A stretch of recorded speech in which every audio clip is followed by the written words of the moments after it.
Hello, this is Dan Ferrisi, Editor-in-Chief with Commercial Integrator. So happy to be joined by Joe Wei, who is Director of Learning Environments at USC and also the head of HETMA. So I really, really appreciate you being here to share your insights with us. All right. No, thank you so much for inviting me. It's always an honor to sit down with you.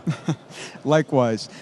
So you are a recognized leader, expert in the EdTech space. What would you say are some of the leading factors that are shaping EdTech at this point?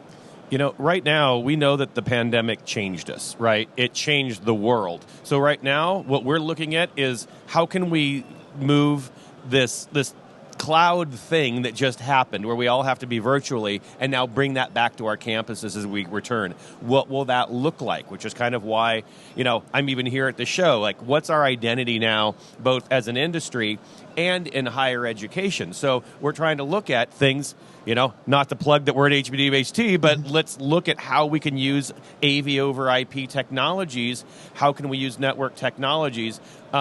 Not just because, they're better and it's the direction our industry is moving in, but because we're in a different world. We're in a cloud world. We're in a software and IT world now. And that's really what I think we're moving to and what I'm personally looking at. Yeah.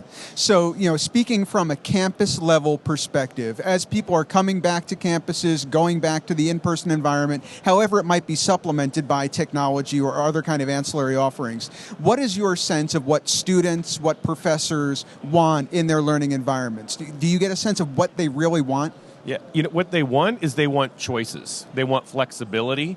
They want to be able to have content delivered at their convenience. What we learned was you don't need any longer a talking head.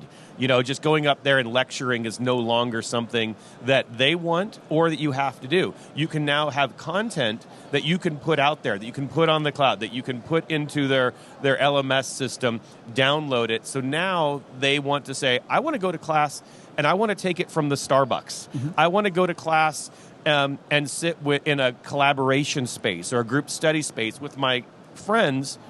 Because if you're just going to lecture to me, I don't want to sit in a big auditorium in a hard chair.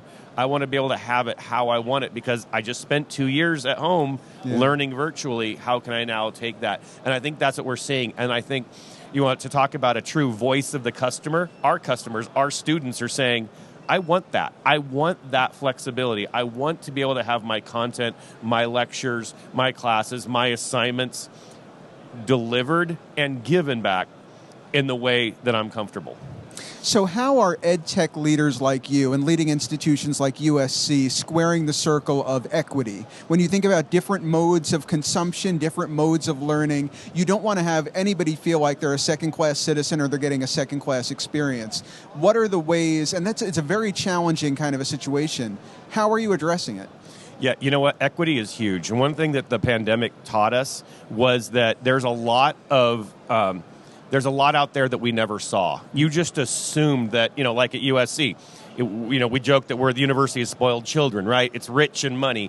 But you didn't realize how many students actually relied upon the services we provided, relied on our computer labs, relied on Wi-Fi, relied on all of that.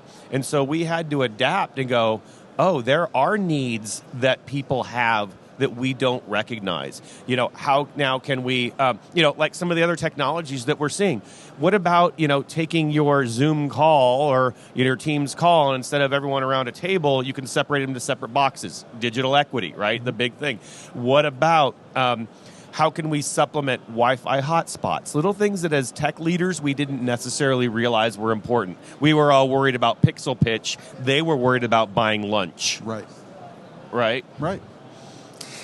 So as you walk the show floor as an EdTech leader, and you're personally recognized, but I think HETMA members have become increasingly high profile as well. When you think back to InfoComms from years past versus InfoComms in the present, how are EdTech leaders perceived? How are they treated? How are they welcomed on a show floor like this from the vendor community and others within our community? Oh yeah, huge. We've been joking that we came in force, right?